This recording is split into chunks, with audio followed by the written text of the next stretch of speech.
kuha ka nga pang linis natin. Linisin natin tong lumalabas na ano, lumalabas na ayun, buong mga ano, baka barado to eh. Kuha kalagayan.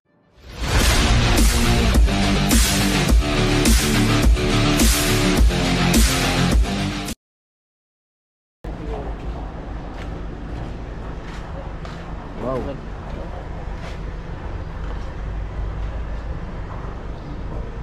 Ito yung isa. Tukid. Ito yung isa. Ito sira. Ay, yan. Ano, itiip kaya to? Kasi lumalabas yung ano eh. Ano lumabas? Ano yan? Ay, hindi. Kaya transmission yata yan. Transmission kasi wala naman bawas. Ha? Ano bang nangyari dyan? Ako, patay tayo rito. Bulusun mo agad. Ito mamaya agad.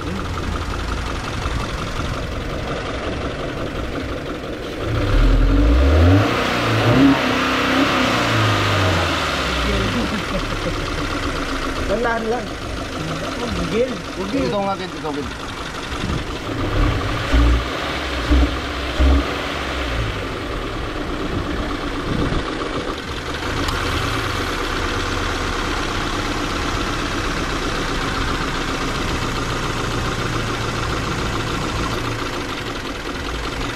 Parang dagat lang.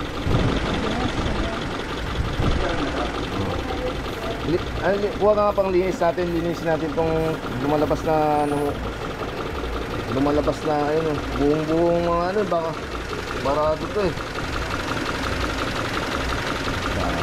Kuha kalagayan, lagayan karton.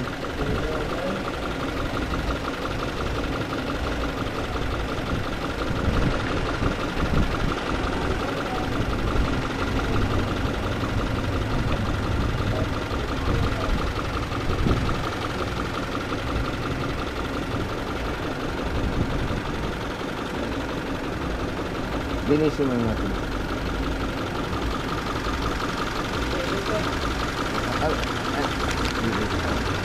Yung anong karaming langis.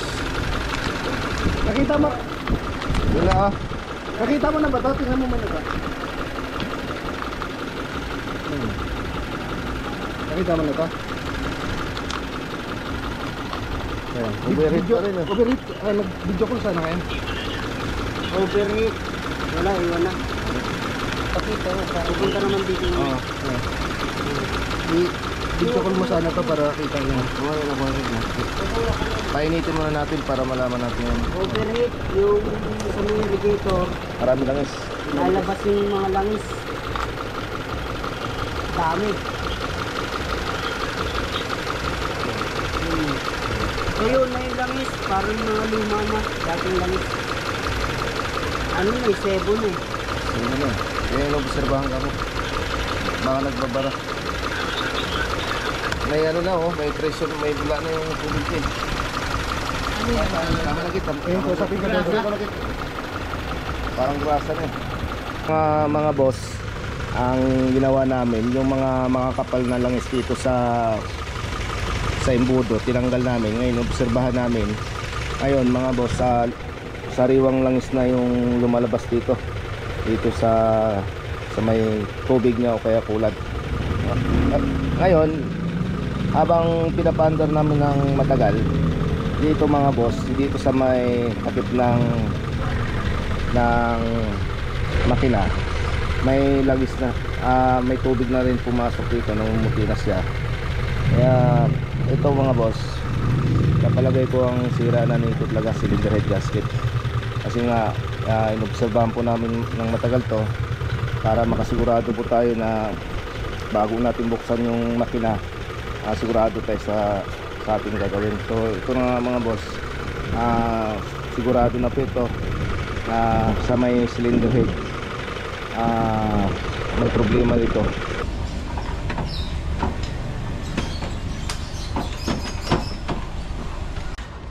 Para daw may pakikita sila kasi dati ganun daw kasi.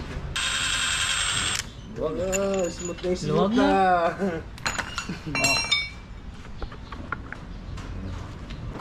Kaya may ano.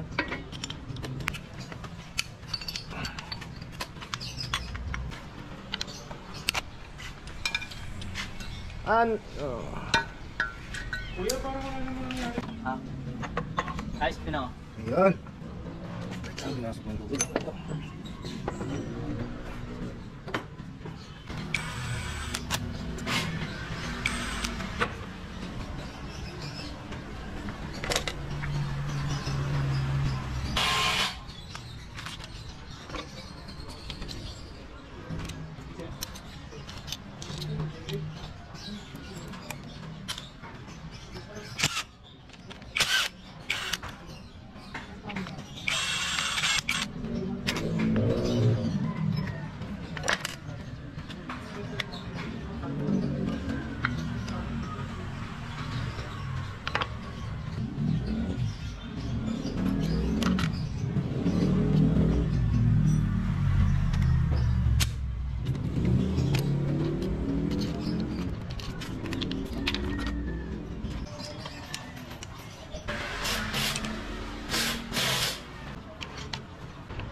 Yan.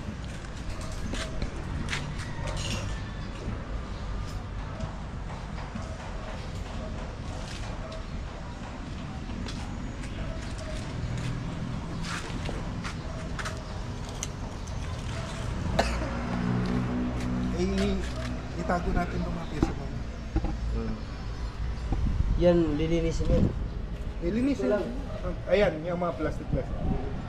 Pero yung iba, unti-unti na lang natin kuha pag nag-release.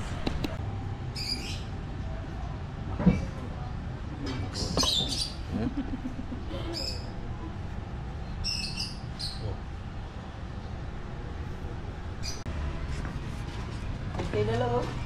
Hindi na lang. Labi natin.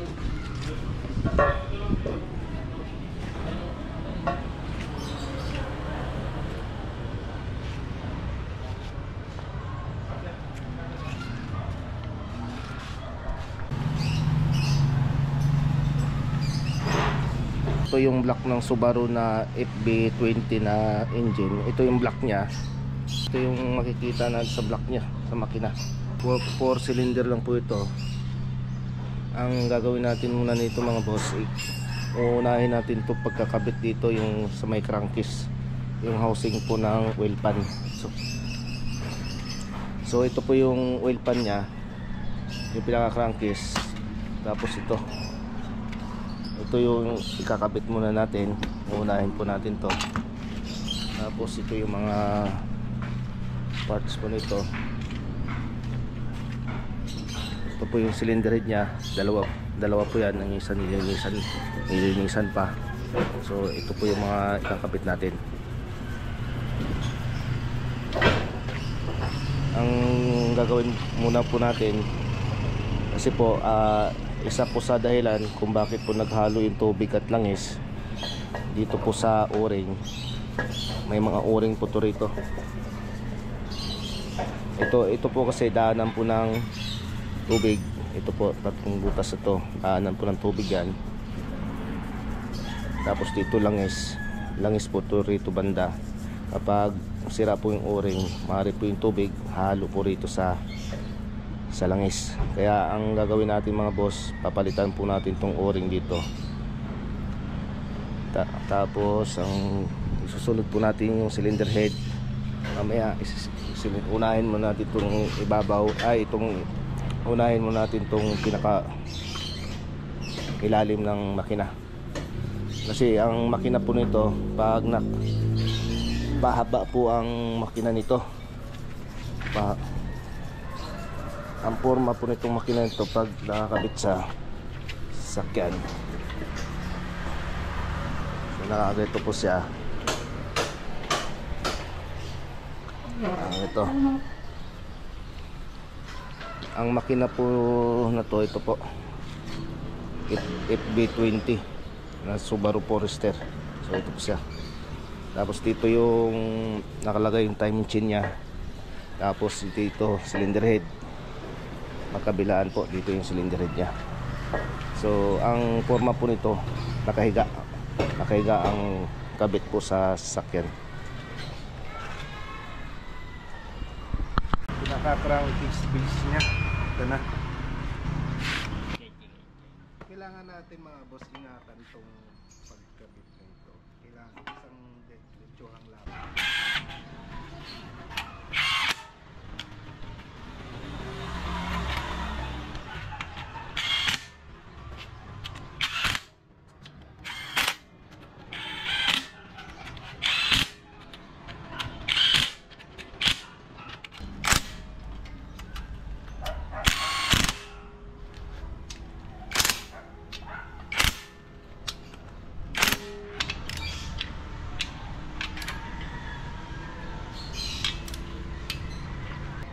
Yan na yung susunod natin, yung pinaka crankcase nya.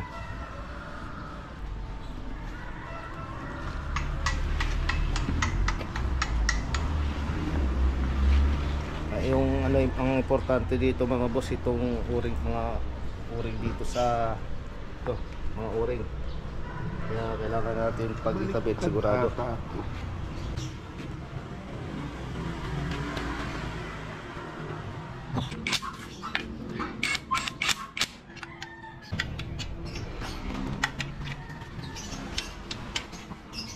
So na mga boss, natapos na tinikabit itong sa ilalim ng makina. Sa ilalim po kasi na makina itong kinabit natin.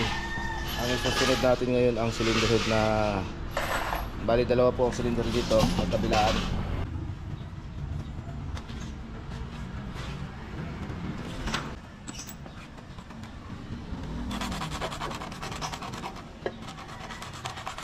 Guys, cylinder nyo. Yan. Yun. Medyo mahaba na siya kunti. Oo. Ito, ins.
Yung kabila, may kita yan. Ay, dito may wala.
May ano pa kung mayroon ba?